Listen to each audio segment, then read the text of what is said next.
ગાંધીનગર જિલ્લાનું દહેગામ જે આજે સજ્જડ બંધ છે. મધુર ડેરીમાં દૂધ લેવાની પશુપાલકોની માંગ વધુ ઉગ્ર બની. ઉત્તમ ડેરી સામે પશુપાલકોનો આક્રોશ હજુ પણ યથાવત છે.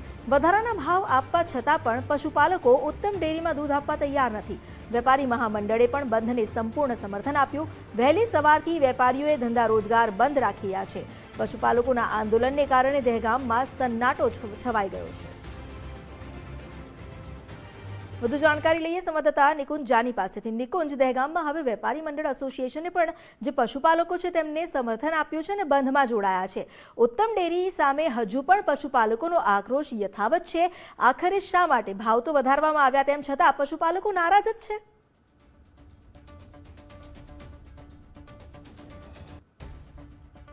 અમિતાભ, દહેગામના પશુપાલકો છેલ્લા લાંબા સમયથી દૂધ ભરાવાના મુદ્દાને લઈને વિરોધ કરી રહ્યા છે. ઉત્તમ ડેરીની અંદર તેઓ દૂધ નહીં ભરાવે, મધુર ડેરીની અંદર દૂધ ભરાવશે. તે મુદ્દાને લઈને તેમનો આક્રોશ છે. ભાવ વધારાવાળો પણ વિષય છે.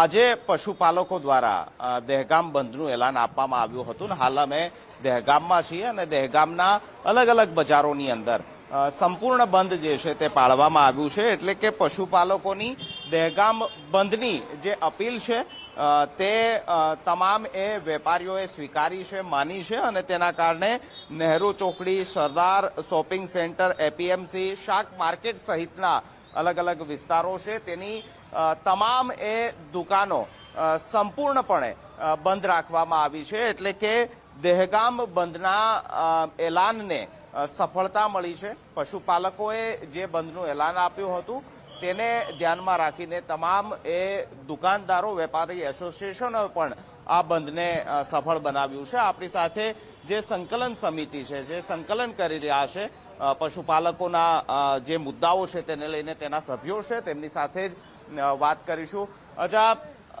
અમે તો જોયું, પણ કેટલી આ બંધને સફળતા મળી છે અને શું સ્થિતિ?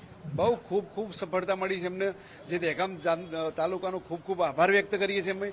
પહેલાં દહેગામ એપીએમસીનો અમે ખૂબ આભાર વ્યક્ત કરીએ છીએ. બીજું કે વેપારી મહામંડળનો પણ ખૂબ આભાર વ્યક્ત કરીએ છીએ કે જે અમને સાથ અને સહકાર આપ્યો આટલો મોટા પ્રમાણમાં.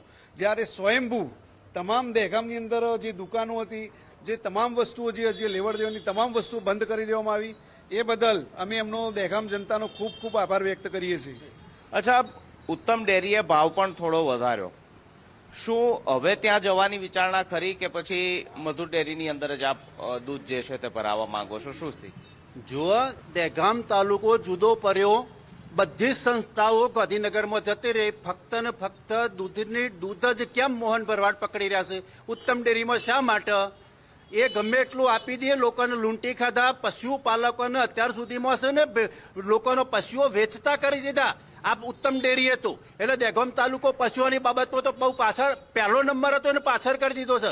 એટલે ભાવમાં તોર્યા, ફેટમાં તોર્યા અને એની જે ડિપોઝિટ હતી એમાં પણ તોડી નાખ્યા. એટલે મારું તો એ કહેવું છે કે ઉત્તમ તો ક્યારેય નહીં, મધુરમાં જ જવાનું છે. અને મધુરમાં જ અમારા જિલ્લાની ડેરી છે. શા માટે અમારે તો જવું પડે? રાણપુર જુદો પાડ્યો તો કારણ કે અમદાવાદમાંથી જુદો પડે તો બધી ડેરીઓને અલગ કરી. શા માટે દહેગામને પકડી રહ્યો છે? આ તો કોઈ બોરી બોમડીનું ખેતર છે?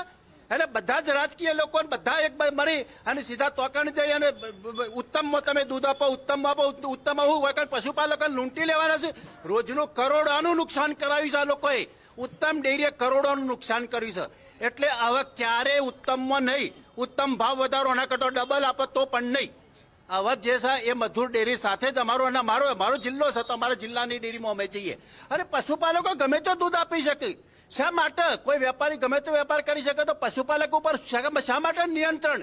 કઈ જ તમારે આપવું? કોઈ પણ જગ્યા ઉપર તમે આપી શકો છો. શા માટે તમે આવું નિયંત્રણ રાખીને? સરકાર પણ બેસી રહી છે અને તો કઈ ઉત્તમ ડેરી પણ પકડી રહી છે. દહેગામ તાલુકા ઉપર જ બધાને જીવવાનું છે. દહેગામ તાલુકાને જ પેલો કરો છો. દહેગામ તાલુકાના પશુપાલકોને મારી નાખવાના છે લોકોને. ભારતીય કિસાન સંઘનો પૂરેપૂરો ટેકો છે આની અંદર. અને જો સુધી આ મધુર ડેરીમાં ઉત્તમ નહીં સોરન ત્યાં સુધી અમે એની સાથે છે અને મારી લડત ચાલુ રહેશે. હજુ સારું છે, આગામી છે ને એ ઉગ્ર લડત આપવામાં આવશે. અચ્છા, તમે ગાંધીનગર ઘેરાવનું પણ એલાન આપ્યું, આજે દહેગામ બંધનું પણ એલાન આપ્યું. હવે શું કાર્યક્રમ? જો આપની માંગ જે છે એ સ્વીકારવામાં નહીં આવે તો શું પશુપાલકો કાર્યક્રમો કરશે? શું ધરણા પ્રદર્શન? આ માગ સ્વીકારવામાં નહીં આવે તો તો આ બધી સમિતિઓ બેસી અને અગાઉ હવે નક્કી કરશે કે કયો કાર્યક્રમ આપવાનો છે. બાકી પશુપાલકો બેસવાના નથી, આ પશુપાલકો નીકળ્યા છે, જેને ખોટ થઈ છે, જેના પશુઓ વેકી મારવા છે, એ લોકો આજે નીકળ્યા છે. એટલે હવે એવું સમજી લેવાનું કે ઓને છોડવાના નથી. આજે જે થશે તે, બાકી હવે ખેડૂતો બહાર નીકળી જશે. ઉત્તમ નથી, કેમ પશુપાલકો ત્યાં જવા નથી માંગતા? વાદ નહીં, વિવાદ નહીં, મધુર સિવાય વાત નહીં. આ એક સ્લોગન લઈને જ અત્યારે હાલ પશુપાલકો ફરી રહ્યા છે. અને એમાં એવું છે કે અત્યાર સુધી જે ઉત્તમની અંદર પશુપાલકોનું શોષણ થયું 30 વર્ષથી, અત્યાર સુધીમાં તો દહેગામ તાલુકાને લગભગ કરોડોનું નુકસાન આપ્યું છે ઉત્તમ ડેરીએ.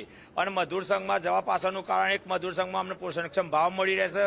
મધુર સંઘમાં અમારી જે બીજી સેવાઓ છે એ બી મધુર સંઘ અમને આપે છે, અને એના કારણે અમે મધુર સંઘમાં જવા માંગીએ છીએ. યુવરાજસિંહ પણ છે, એ પણ દહેગામના જ વતની છે. યુવરાજસિંહ, આપના ગામમાં જ આજે બંધનું એલાન છે, પશુપાલનનો મુદ્દો આપને પણ ધ્યાને છે. કેવું બંધનું એલાનને કેટલી સફળતા મળી છે, અને આપ આ વિષય પર શું કે? ખાસ કરીને જોવા જઈએ તો આજે દહેગામ પશુપાલન સમિતિ દ્વારા જે બંધનું એલાન આપવામાં આવ્યું હતું, તેમાં આજે દહેગામના તમામ વેપારી મંડળ, તમામ નાના મોટા રોજગાર જે ચલાવે છે, બધા લોકોએ સંપૂર્ણ બંધ રાખી, સજ્જડ બંધ રાખી અને સંપૂર્ણ સમર્થન આપેલું છે. અને એક જ વાત છે કે અમારી કે અત્યારે જે દહેગામનું જૂથ છે એ ગાંધીનગર જિલ્લામાં જવું જોઈએ. કાયદાકીય રીતે પણ એ કાયદાકીય રીતે જોવા જઈએ તો 2013માં જે બરવાડા અને રાણપુર તાલુકો હતો, જે અમદાવાદનો ભાગ હતો, અને જે કહી શકાય 2013માં જે બોટાદ જિલ્લાની રચના થઈ તો એમાં એ તાલુકો જતા રહ્યા. તો એ બરવાડા અને રાણપુરનું દૂધ પણ એ બોટાદ જિલ્લામાં જતું રહ્યું. તો એ રીતે 1998થી આ દહેગામ તાલુકો છે એ ગાંધીનગરનું અવિભાજ્ય અંગ છે. તો ગાંધીનગરનું અવિભાજ્ય અંગ હોય તો એ ગાંધીનગરની અંદર દૂધ જવું જોઈએ, એવી સંપૂર્ણ અત્યારે દહેગામના પશુપાલકો હોય, દહેગામના વેપારી મંડળ હોય, દહેગામના તમામ સરપંચશ્રીઓ પણ ઉપસ્થિત છે. સરપંચશ્રીઓની પણ માંગણી છે, એમને પણ પૂરેપૂરું સમર્થન આપેલું છે કે ભાઈ હવે વાદ નહીં, વિવાદ નહીં, મધુર સિવાય વાત નહીં. કારણ કે મધુર પોષકક્ષમ ભાવ આપે છે. તમે જોયું હશે કે કિલો ચરબી કહી શકાય કે જે ફેટના ભાવ છે, તો એમાં અત્યાર સુધી 810 રૂપિયા એ અમદાવાદની ઉત્તમ ડેરી ભાવ આપતી હતી.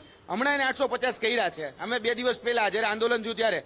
અને મધુર ડેરી છે એ ઘણા સમયથી 850 રૂપિયા ભાવથી જે ભાવ ફેર કહેવાય કે બોનસ કે વર્ષના અંતે જે મળતું હોય એ 3 થી 4% જેટલું ઉત્તમ ડેરી આપતી હતી. અને જયારે મધુર ડેરી છે એ 14 થી 15% જેટલું બોનસ આપે, એટલે 10%ની ત્યાં નુકસાની છે. એટલે ઘણી બધી જગ્યાએ જે પશુપાલકો છે એ આર્થિક બોજનો પણ સામનો કરી રહ્યા છે. આવનાર દિવસોની અંદર અત્યારે તો જે કાર્યક્રમો આપવામાં આવે છે, ગાંધી ચિંધ્યા માર્ગે કાર્યક્રમ આપવામાં આવે છે, આવનાર દિવસોની અંદર એ સ્પષ્ટ કહીએ છીએ કે જો આ મુદ્દાનું નિરાકરણ નહીં આવે તો આ એક જન મોટું આંદોલન એ આ ભૂમિ પર થવા જઈ રહ્યું છે. તો પશુપાલકો એકઠા થયા છે, બંધનું એલાન આપ્યું છે દહેગામની અંદર, અને સંપૂર્ણ સમર્થન આ બંધના એલાનને મળી રહ્યું છે. તે પ્રકારના દ્રશ્યો છે. ફરી એકવાર આપને થોડા દ્રશ્યો બતાવીને આ કન્ક્લુઝ કરીશું કે જે તમામ એ બજારો છે તે સંપૂર્ણપણે સજ્જડ રીતે એક પણ દુકાન જે છે તે ખુલ્લી હોય તે પ્રકારનું દ્રશ્યની અંદર દેખાતું નથી, અને સંપૂર્ણ સજ્જડ બંધ દહેગામ જે છે તે આ તે જોવા મળી રહ્યું છે. એપીએમસી હોય કે વેપાર એસોસિએશન હોય, તમામ દ્વારા આ બંધને સમર્થન આપવામાં આવ્યું છે. અને પશુપાલકો પણ મક્કમ છે કે તે ઉત્તમ ડેરીની અંદર દૂધ ભરાવવા નથી માંગતા, તેઓ મધુર ડેરીની અંદર દૂધ ભરાવવા માંગે છે, અને તેને લઈને અલગ અલગ કાર્યક્રમો આપી રહ્યા છે. આજે બંધનું એલાન અપાયું છે, અને આ બંધના એલાનને પણ સફળતા મળી છે. અમિતા, જી આભાર આપનો જાણકારી આપવા માટે.